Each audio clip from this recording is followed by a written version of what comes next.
Hammaga salom, mani ismim Aziz va bu mani YouTube kanalim. Xush kelibsizlar. Do'stlar, bugun sizlar bilan birgalikda pizza tayyorlab ko'ramiz. Qani, ketdik. Stop. To'xtab turinglar. Video boshlanishidan oldin video ostida like tugmachasi va kommentariyada o'z izohlaringizni qoldirish esingizdan chiqmasin. Aytgancha obuna bo'lish ham esingizdan chiqmasin.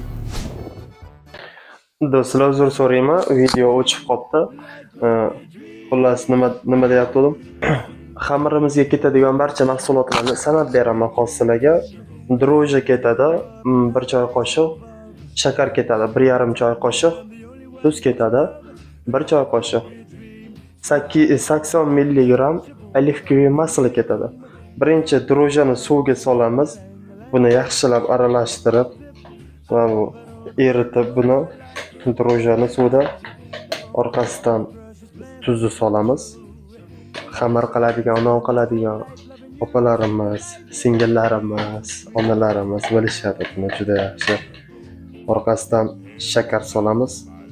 Bularni tezroq eritib olish kerak.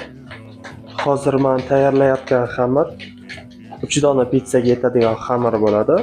Bunaqangi ko'p tayyorlamayman. Shu retseptini yozib qoldiraman. Shu retseptga qarab kattaroq bo'lsalarga ham o'zingizlar bilib tayyorlasanglar ham bo'laveradi.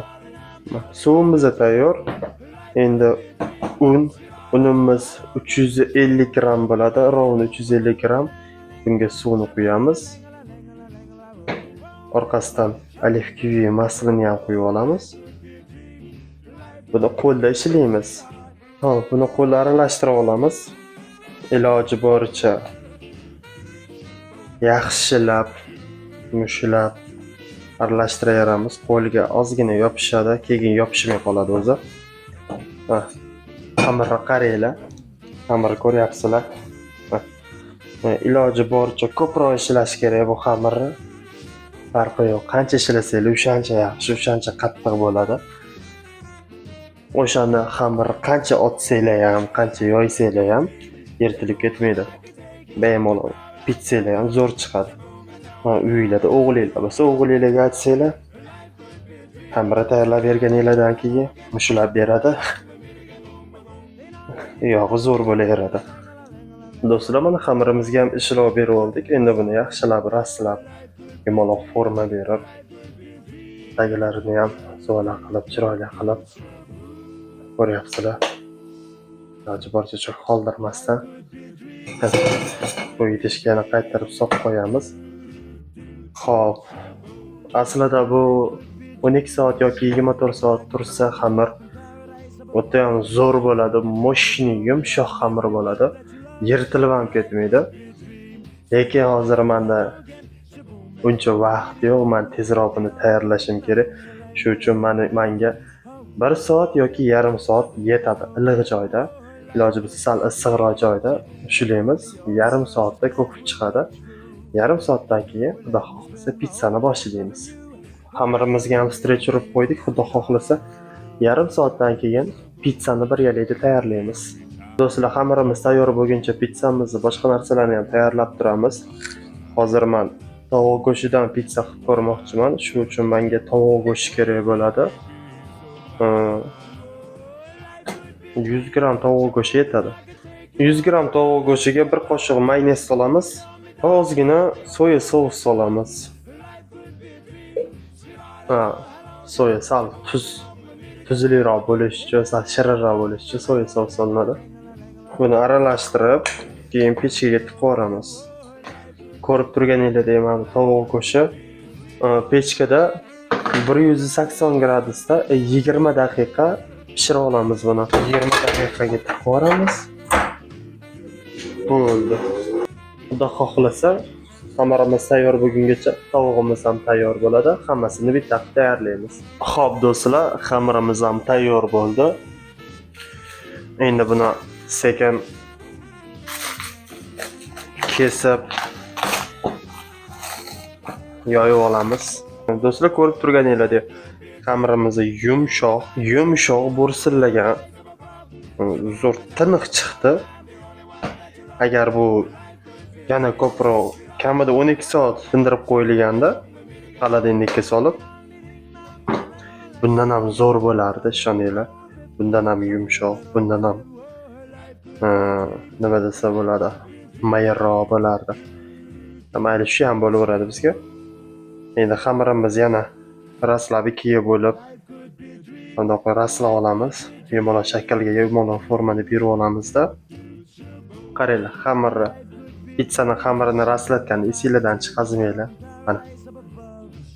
Ustidan orqasiga olib o'tasizlar. Orqasini ushlab, mana barmog'inglar bilan aylantirasizlar. Orqasini chiroyli qilib, choks qilib tugib qo'yasizlar. Tayyor.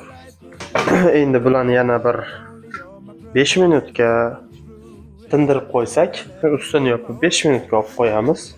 Taxtakachimizni qo'yib olamizda, o'zimizga kerakli bo'lgan hamma narsani to'g'rashni boshlaymiz. Xo'p, qaranglar do'stlar, qizil bilan sariq bulg'ori kerak. Bundan juda ko'p emas. Ozginadan kerak bizga. Bitta pitsaga yetadigan bo'lsa bo'ldi. To'rtbicha kubik qilib buni to'g'rab olamiz. Endi didinglarga qarab, o'zingizlarning tabiiylarga qarab, kattaroq bo'lsa kattaroq, kichikroq bo'lsa kichikroq to'g'rab olaverasizlar. Bir chekkaga surib, 2 dona qora zaytunni to'g'rab olamiz. Bo'lmasa shart emas. Endi bu pitsani chiroyli qiladi, pitsaga ozgina ta'm beradi. Juda muhim emas bu o'z aslida. Mana borligi uchun qo'shib yuboryapman.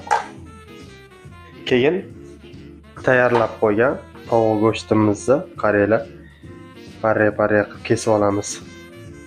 Tayyor. Xo'p do'stlar, men sizlarga домашний pitsa sous qilishni o'rgataman. Bu tez tayyor bo'ladigan. Haqiqiy pitsa sous bo'lsa, где-то 1 soatcha qaynatishga to'g'ri keladi. Men tez tayyorlab bo'ladiganini sizlarga o'rgataman hozir. Bu uchun bizga bitta idishga 2 osh qoshiq pomidor tomati kerak bo'ladi. Pomidorniki kerak bo'ladi, boshqa tomat emas, aynan pomidor bo'lishi kerak. Va bunga chesnok kerak bo'ladi. 2 dona chesnok,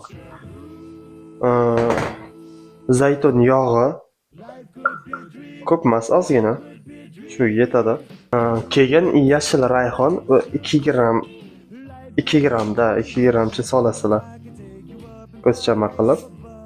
Suv quyib yuboramiz bunga. Ko'p emas, ozgina. Shu bo'ladi, suyuq bo'lib ketmasligi kerak. Blender qilib yuboramiz, tayyor bo'ladi. Mana do'stlar, ko'rishingiz mumkin, pitsa sousimiz ham tayyor. Bu haqiqiy pitsa sousdan uncha-munchaga farq qilmaydi bu. Shu ozgina tamatida farq qilishi mumkin, ta'mida. Bu sal kesliroq, shuning uchun men bunga tuz qo'shganim yo'q.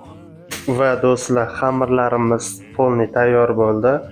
Endi bu xamirlarni yoyib olamiz. Yoyishni ham hozir men sizlarga o'zim o'rgataman. Do'stlar, xamirni yoyishda iloji boricha makkonidan foydalangan yaxshi. Chunki xamir tekis yoyiladi, teshilib qolmaydi, chiroyli bo'lib yoyiladi. Makkoni hamma yerda bor, bozorlarda, hamma joyda so'rasanglar topsa bo'ladi. Qaranglar. Pitsa xamirini yoyayotganda ikkita chekkasidan ajratib olinadi, o'rtasini nonni yoygandek qilib, ikkita chekkasi yumshoq joyda qoladigan qilib ajratib olinadi-da, o'rtasidan mana qo'l bilan bosib yoyiladi. Ozgina yoyilgandan keyin qo'lga olinadi. Qo'l bilan, barmoqlar bilan tortiladi. Qanday tushuntirsam bo'ladi? Qo'lingizga olib, mana bundoq tortasizlar. Xamir kengayishni boshlaydi shunda.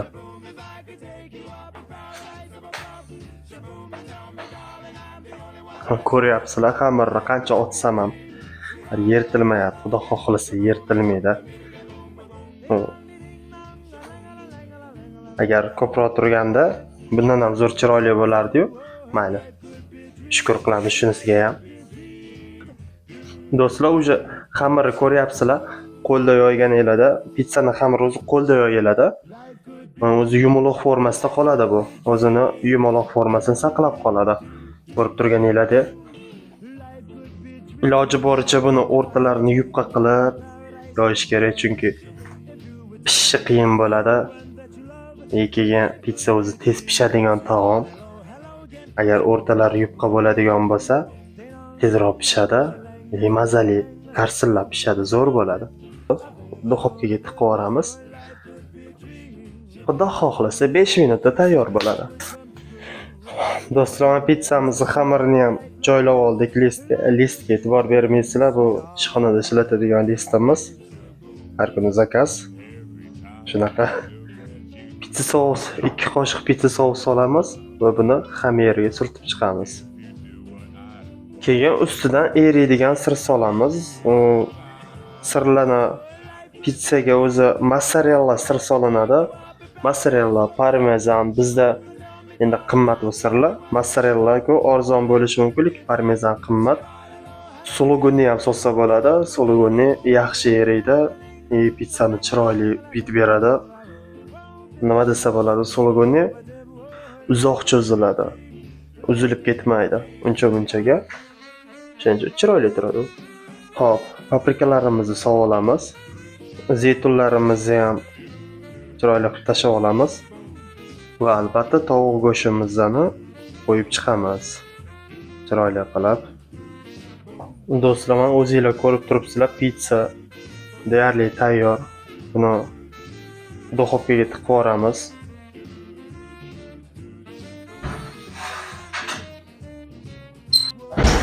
Do'stlar, pizzamizni ham tiqib yubordik. Xudo xohlasa 5 minut, 6 minutda tayyor bo'ladi. Xo'p, pizzani pishirish graduslar to'g'risida men sizlarga aytib o'tib ketaman. Pizzani uy sharoitida duxovkada bo'ladigan bo'lsa, duxovkani 210 gradusga to'g'irlaymiz. Pastini 210 gradus qilamiz, tepasini 280 gradus qilib yoqib qo'yamiz. Chunki pizzani tagi pishishi qiyin bo'ladi, usti tez pishadi. Iloji boricha tagini balandroq qilamiz, ustini unga nisbatan sal pastroq qilib pishiramiz. O'shanda pizzamiz zo'r pishadi. Xamiri chala pishib yoki biror joyda oqarib qolmaydi. Asosiysi tagi qip-qizil bo'lib pishadi.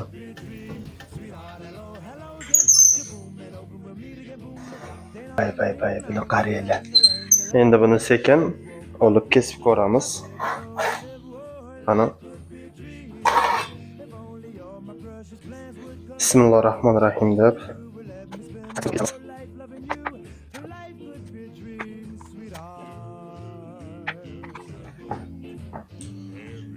Xamir ham vobshe boshqacha chiqqanda buni ko'ringlar. Bismillahirrohmanirrohim. Buni taglarini qaranglar, qip-qizil bo'lib pishganini. Pishi boshqacha-ku. Pishi zo'rmi? Ovozlarni eshitinglar, qirsillashlarni. Voh. Bismillahirrohmanirrohim.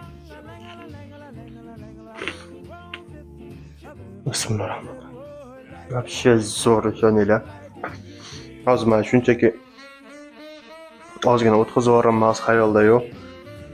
5 minut olaman deb 5 minut o'tib ketib qopti. Qizarib ketdi. Do'stlar, ko'rib turgan pizzalarni to'liq xamirini, o'zini, to'liq retseptini men izohlarda qoldiraman, bir o'qib chiqinglar.